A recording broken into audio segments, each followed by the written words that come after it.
sedikit pun Tamara menitikan air mata.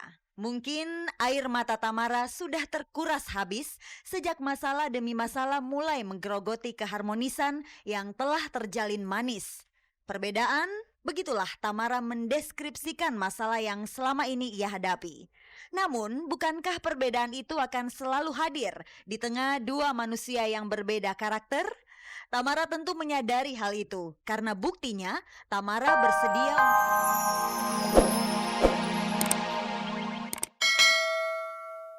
Selamat pagi pemirsa, selamat bergabung kembali di Gospot, gosip terdepan seputar orang ternama.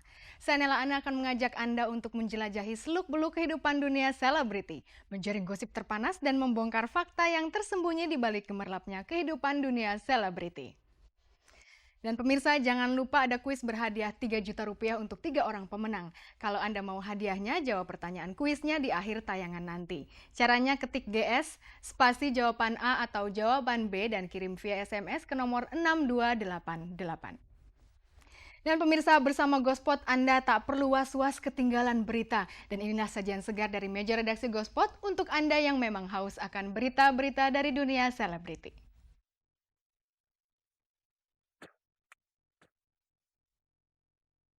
Gugatan cerai yang didaftarkan Tamara Bleszinski di Pengadilan Agama Jakarta Selatan atas Teuku Rafli Pasha dibenarkan Tamara. Apakah Tamara memang sudah siap untuk bercerai dari Rafli?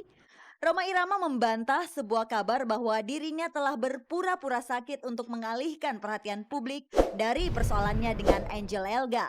Sandi Harun memberikan sebuah fakta baru perihal dirinya yang dituduhkan menggelapkan asal-usul anak oleh Setiawan Jodi. Semuanya hanya di Gospot. Pemirsa, Anda tentu masih ingat beberapa waktu yang lalu Tamara Bleszinski sempat mengungkapkan soal kemelut yang terjadi dalam rumah tangganya. Dan ia juga berkata bahwa ia dan Rafli sedang menyatukan visi dan misi dalam rumah tangga mereka. Namun tiba-tiba saja kabar tentang Tamara menggugat cerai Rafli mencuat. Hal ini pun dibenarkan oleh Tamara. Apakah Tamara sudah membentur jalan buntu dalam menyelesaikan persoalannya dengan Rafli? Inilah Gospot.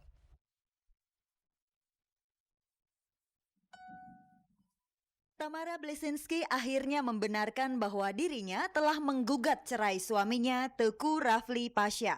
Keputusan ini sejujurnya berat bagi Tamara. Namun apa boleh buat, niat Tamara untuk mendaftarkan gugatan cerainya ke Pengadilan Agama Jakarta Selatan sudah bulat.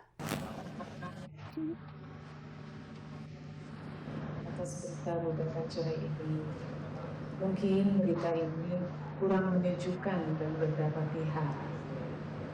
Tapi saya sadar bahwa di dalam hidup ini terkadang ada satu masalah yang tidak saya inginkan, tidak pula saya cita-citakan hadir di depan mata saya dan tidak mungkin bisa saya hindari.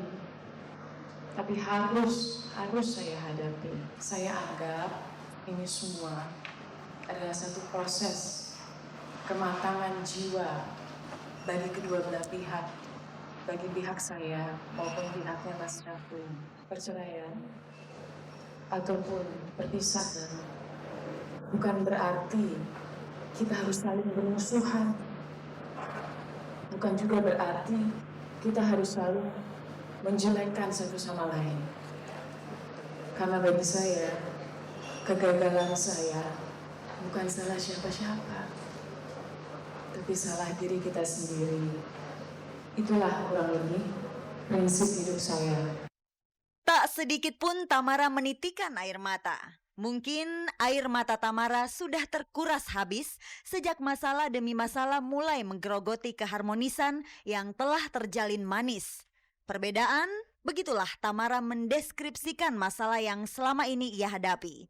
Namun, bukankah perbedaan itu akan selalu hadir di tengah dua manusia yang berbeda karakter? Tamara tentu menyadari hal itu, karena buktinya Tamara bersedia untuk menikah dengan Rafli pada 1 Desember 1997 lalu. Saya dan Mas Rafli juga merasa bahwa pada awalnya kita bisa mengatasi segala perbedaan yang ada. Tetapi ternyata dengan seiringnya waktu, diksi dan reaksi mengalami perbedaan. Akhirnya terjadi perbedaan pendapat yang sangat sulit untuk disatukan kembali. Bagi Tamara, gugatan cerai bukan harga mati. Tamara masih merindukan kebahagiaan yang akan direguknya bersama Rafli di sisinya, serta Rasya, anak sematawayang mereka. Kalau begitu, mengapa Tamara semakin mantap untuk menggugat cerai Rafli? Semangat yang terakhir yang bisa dilalui. Bukan jadi tujuan cerai. Misalnya gugatan ini suatu cambuk bagi pasangannya supaya dia benar-benar mengkoreksi diri. Pada saat yang lalu itu memang ada pertemuan Tamara dengan Rasya dan Rafli. Pertemuan kedua juga Tamara dan Rafli. Tetapi bukan soal ada titik temu dan ataupun tidak, tetapi masih belum sampai membahas hal-hal yang demikian. Isu gugatan cerai saya juga bukan mengenai suatu kejelekan atau suatu kesalahan, tetapi lebih kepada beberapa ketidakcocokan dan satu harapan, insya Allah suatu saat nanti akan ada sesuatu yang lebih baik bagi tiga pihak, saya, Mas Rafli, dan Rasya.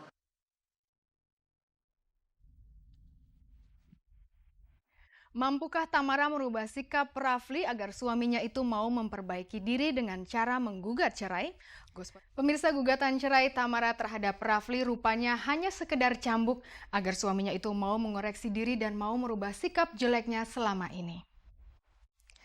Lalu apakah sebenarnya yang mendasari Tamara menggugat cerai suaminya itu? Apakah di mata Tamara Rafli sudah bukan sosok ideal, suami yang ideal lagi?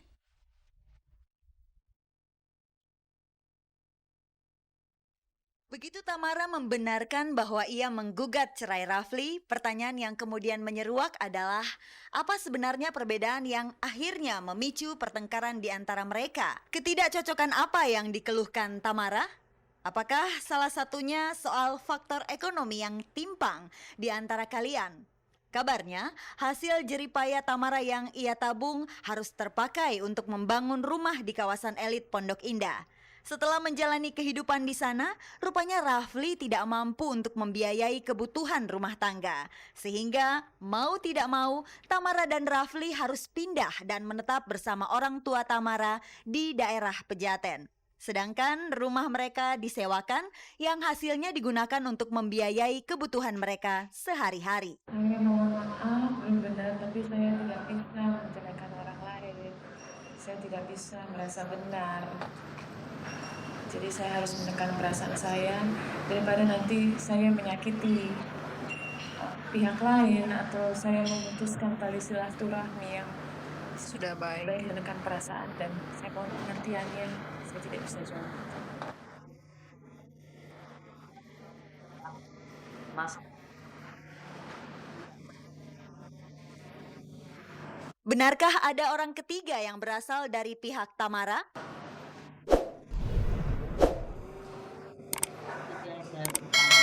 nama itu pun masih asing bagi Tamara dan kebetulan saya juga. Yang diperikatkan dan namanya tidak asing, apalagi orangnya. Kalau begitu, apa saja materi gugatan cerai yang diajukan Tamara? Tidak ada mana permohonan itu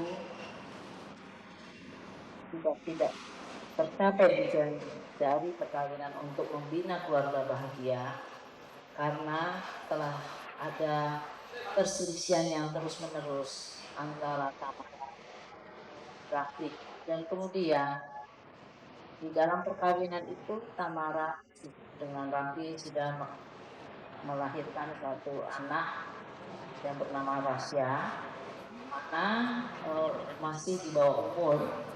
Secara hukum itu adalah hak dari Tamara untuk mengasuhnya.